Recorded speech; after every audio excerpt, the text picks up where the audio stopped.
Class wise जो है exam 2 जुलाई से यानी कल से आने वाले कल से स्टार्ट हो रहा है और क्लास वाइज होगा। तो जिस डे आपका पड़ेगा उस दिन आपका आपको याद रखना है, ध्यान रखना है कि आपका किस डेट में आपका एग्ज़ाम है और एक ही डेट में क्लास वाइज लिया जाएगा, यानी प्रत्येक क्लास का एक दिन में समाप्त हो जाएगा। हर क्लास का जिस दिन होगा उस दिन एक ही दिन में उनके 5 पेपर्स के एग्ज़ाम कंप्लीट करवाए जाएंगे। ठीक है, तो इसको आपको देखना है क्या एग्ज़ाम का क्या शेड्यूल है, क्या प्रोग्राम है, तो वो आपको देखना है और इस हिसाब से जो है आपको प्रिपेयर रहना है एग्ज़ाम में अपीयर होने के लिए अपने फ़ोन के साथ, व्हाट्सएप के साथ। ठीक है, फिलहाल हम लोग रिवीजन कर रहे हैं और रिवीजन क्लास में जो है चैप्टर 6 तक रिवीजन करना है। ठीक है, 1 to 6। ठीक है, चैप्टर 1 से लेके 6 तक आपको रिवाइज करना है, 1 to 6, और क्योंकि इतने ही चैप्टर्स मेरे द्वारा आपको पढ़ाए हैं। ठीक है, तो 1 to 6 आपको पढ़ना है और चैप्टर्स को रीड करना है लाइन बाय लाइन, है ना, लाइन बाय लाइन रीड करना है अच्छी तरीके से। ये मैं पहले भी कह चुका हूँ और फिर मैं एक बार आपको कह रहा हूँ कि आप लाइन बाय लाइन चैप्टर्स को रीड करें और जो भी चीज़ें हैं, जो भी इम्पोर्टेंट टर्म्स हैं उसको खासकर ध्यान से देखें, उसको समझें। ठीक है, और आपको पता है कि इम्पोर्टेंट जो टर्म्स होते हैं वह क्या है चैप्टर्स में। ठीक है, तो अच्छी तरीके से चैप्टर को रीड करें ताकि आप जो भी क्वेश्चंस आएंगे उसको आप उसके आंसर दे पाएंगे।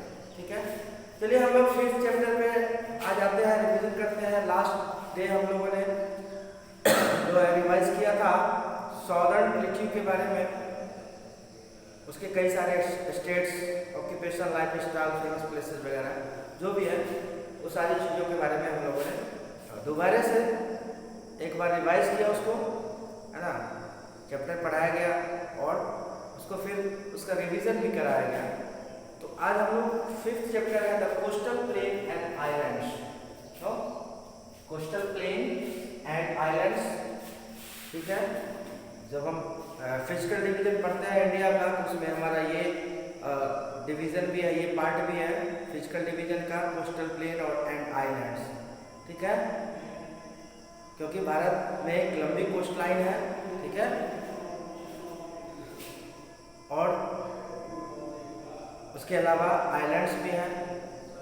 Indian peninsula is surrounded by sea on 3 sides. जो इंडियन पेनिनसुला है, मैंने आपको बताया था कि पेनिनसुला होता है जो ऐसा भूभाग, ऐसा लैंड जो 3 तरफ से, 3 साइड से पानी से घिरा हुआ है और ये समुद्र से 3 साइड से घिरा हुआ है Indian peninsula. And this region also bounded by various hills called the Western and Eastern Ghats. Western Ghat और ईस्टर्न घाट, ध्यान रखेंगे। Between the Ghats and the sea there are narrow coastal plains. Coast यानी किनारा, है ना, किनारे पे जो लैंड होगा, जो भूभाग होता है ना, उसको कोस्टल प्लेन कहा जाता है। समुद्री किनारे पे बसा हुआ जो भूभाग है, जो उपस्थित या अवस्थित भूभाग है, वह कोस्टल प्लेन होता है। इसलिए इसका नाम कोस्ट यानी किनारा आप जानते हैं, है ना, इसीलिए इसको कोस्टल प्लेन कहा गया है। ठीक है, India is blessed with long coastline stretches along the southern plateau on both the western and the eastern side. These coastal plains are bordered by Arabian Sea in the west and the Bay of Bengal. West में क्या है, Arabian सी, अरब सागर, और east में जो है बंगाल की खाड़ी, जिसको हम बे ऑफ बंगाल कहते हैं। ठीक है, Further, Indian coastline is divided into 2 parts, the western coastal plain और eastern coastal plain। जैसा कि मैंने आपको बताया था कि कोस्टल प्लेन को, इंडियन कोस्टल प्लेन को 2 पार्टों में डिवाइड किया गया है। ठीक है, coastal plain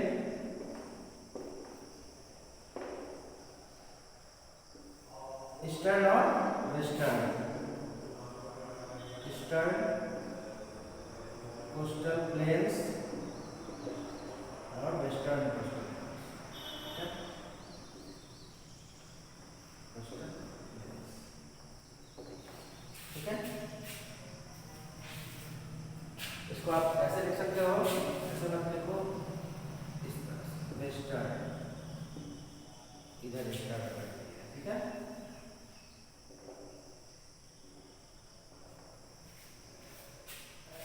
western coastal planes और ईस्टर्न कोस्टल प्लेन्स, ठीक है। दो भागों में डिवाइड किया गया कोस्टल प्लेन को, ठीक है।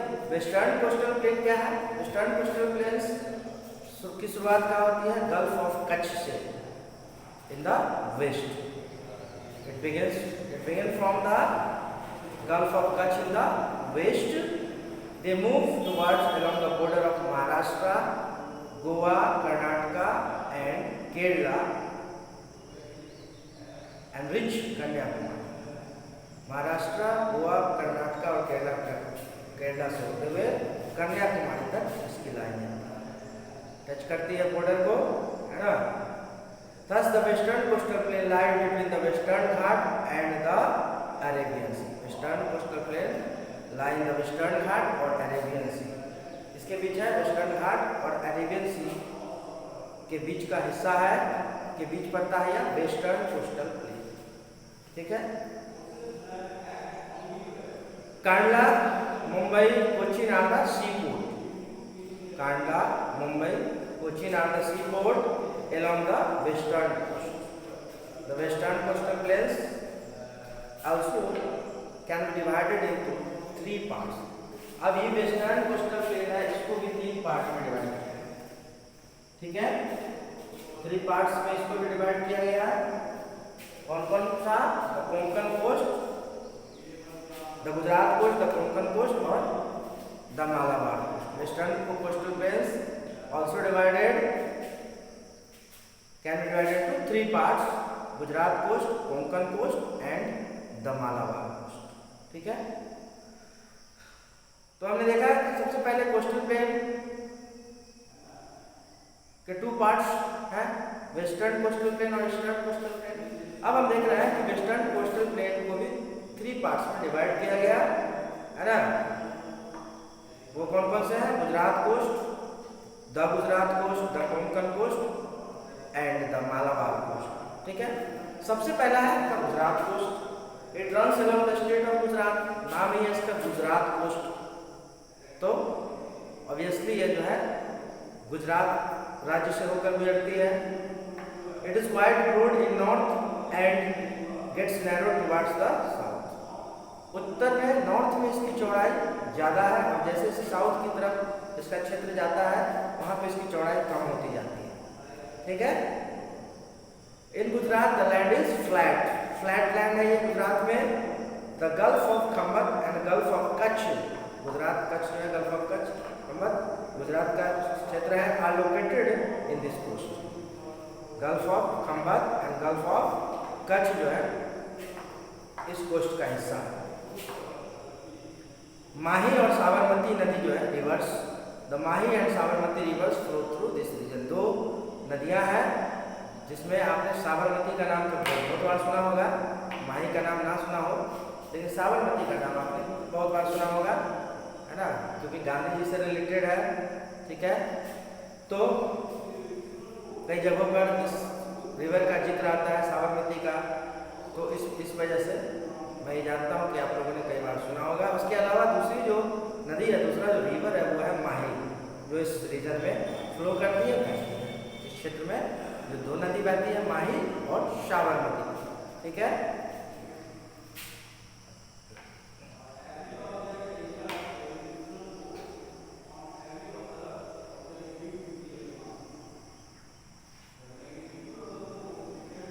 Gulf of Kutch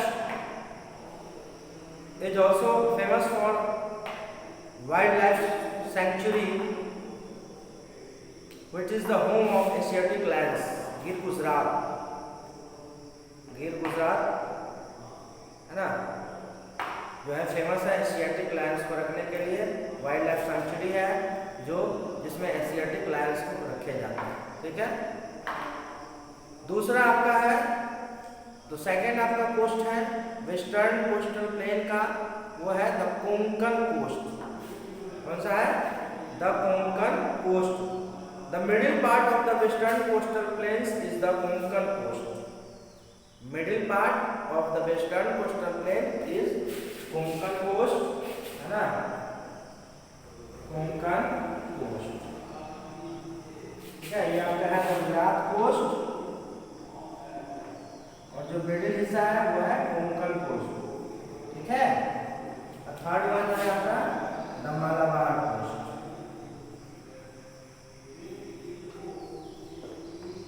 ओके, तो मिडिल पार्ट कौन सा है वेस्टर्न कोस्टल प्लेन का? The Konkan coast.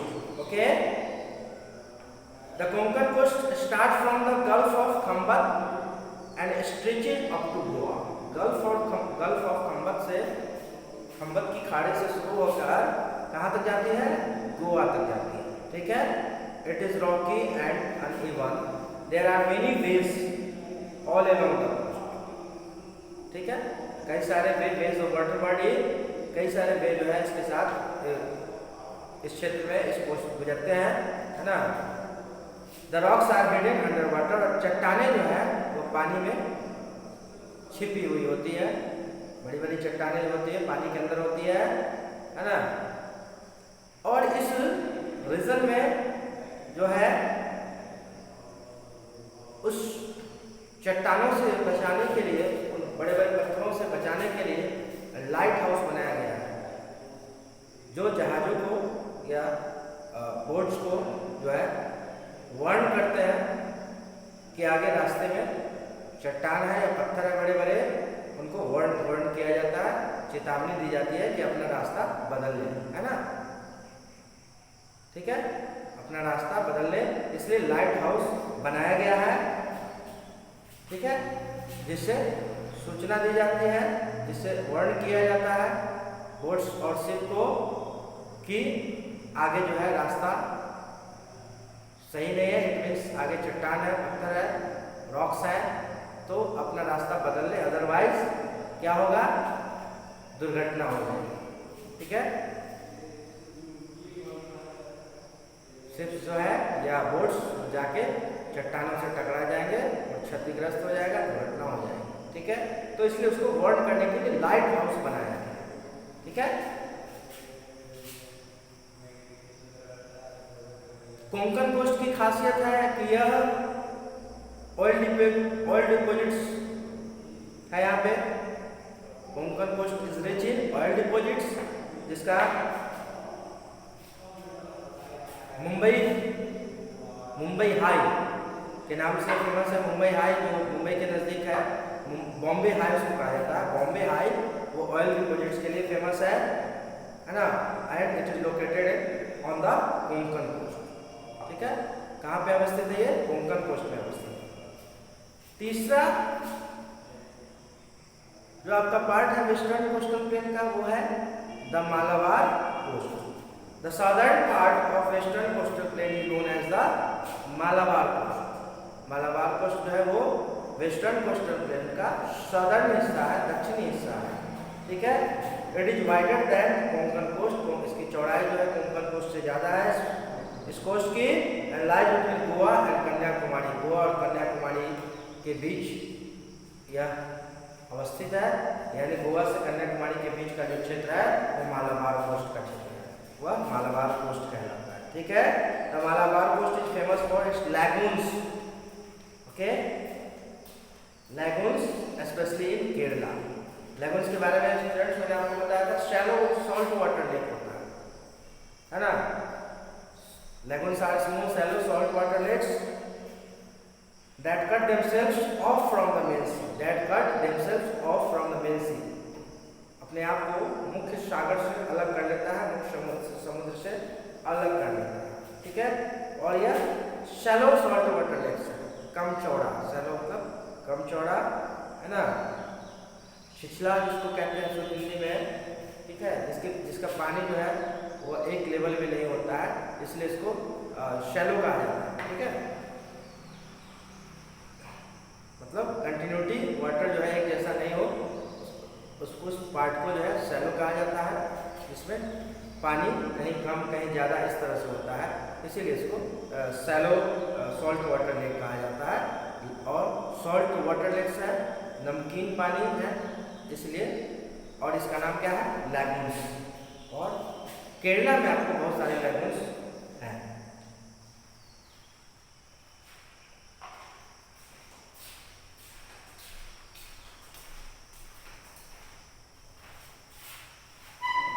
इस कोस्ट का जो क्लाइमेट होता है वो होता है हॉट एंड ह्यूमिड, गर्मी के साथ साथ ह्यूमिडिटी बहुत ज़्यादा होती है, ठीक है, पूरे साल। The coast is always very green due to the heavy rainfall, और चूँकि ह्यूमिडिटी एटमॉस्फेयर में ज़्यादा है तो इस वजह से जो है वर्षा खूब होती है। और people here grow tobacco, bananas, coconuts, rice, cashew nuts, pepper, cloves, coffee etcetera, ठीक है। अत्यधिक वर्षा रिसीव करता है यह क्षेत्र या coast, so people here grow tobacco, bananas, coconuts, ये सारी चीज़ें हैं, खासकर कोकोनट है ना, कॉफ़ी, इसकी खेती जो है बहुत ज़्यादा होती है। इसके अलावा राइस, कैशनट्स और पेपर की खेती, लेकिन कोकोनट, बनाना और कॉफ़ी ये तीन चीज़ें जो है ज़्यादा उपजाया जाता है, ठीक है। अब वेस्टर्न कोस्टल प्लेन में जो स्टेट्स आते हैं, जैसा क्या रहता है, पहला था गुजरात कोस्ट, तो Gujarat state, north western corner of peninsular India.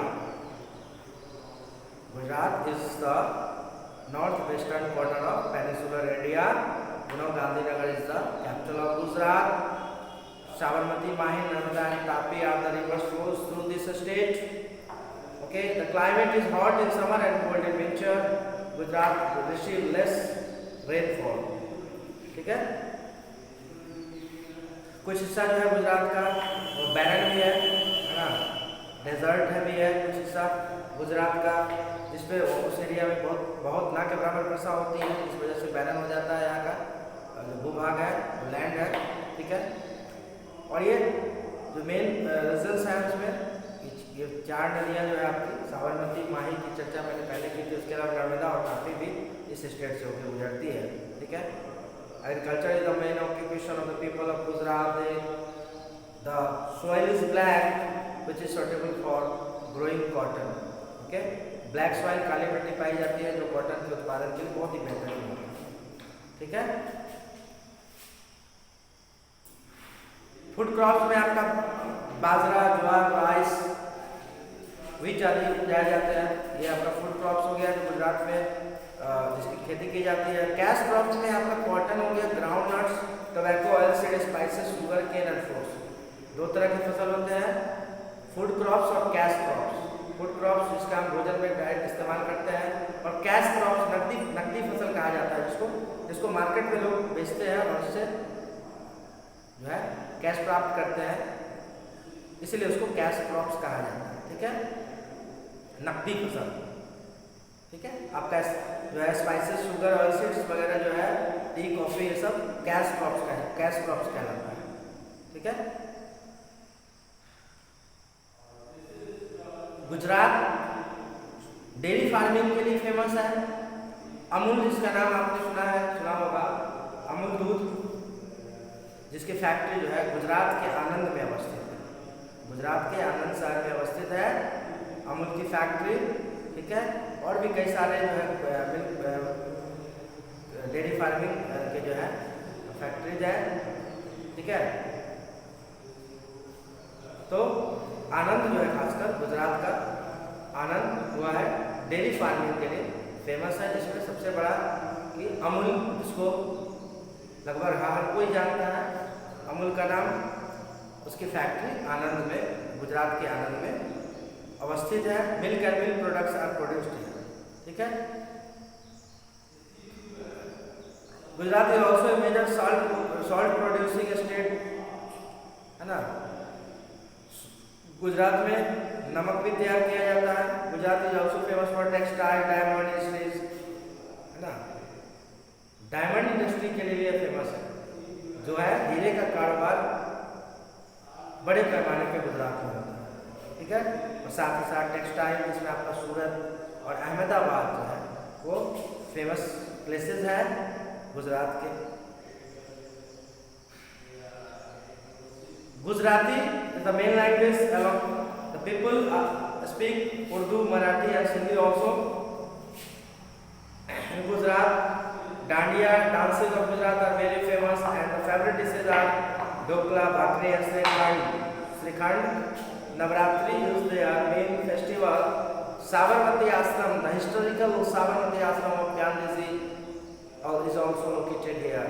Sabarmati आश्रम गांधी जी से रिलेटेड है, जहाँ पे गांधी जी रहते थे, है ना। Bhavnagar and Surat are famous for diamond cutting industries. अभी मैंने आपको बताया कि डायमंड के व्यापार के लिए यह राज्य फेमस है गुजरात, ठीक है। तो उसमें भावनगर और सूरत, यहाँ पे डायमंड कटिंग का काम होता है, हीरे की कटाई का काम होता है, ठीक है। हीरे को तराशने का काम किया जाता है। Porbandar is famous because of the birthplace of Mahatma Gandhi. You know, Kandla is a new built fort in Gujarat. Gujarat special में गिर फॉरेस्ट नेशनल पार्क, जैसा कि मैंने आपको पहले ही बताया है ना शुरुआत में, कि गिर फॉरेस्ट जो है वो एशियाटिक लायंस को रखने के लिए फेमस है। गिर forest national park, the embroidery work with mirrors is a famous art from Gujarat. Okay, हम लोग इसको फिर कंटिन्यू करेंगे अगले क्लास में, ठीक है। एक बार फिर यह कहते हुए कि आपका एग्ज़ाम क्लास वाइज जो है लिया जाएगा। कल से स्टार्ट हो रहा है 2 जुलाई से। आप अपना डेट आपको पता होगा, आपको मैसेज के थ्रू पता चल गया होगा कि आपका एग्ज़ाम किस दिन है। तो आप जो उस हिसाब से अपनी तैयारी करें और एग्ज़ाम के लिए तैयार रहें, ठीक है। और चैप्टर्स को पढ़ते रहें, ठीक है। Thank you.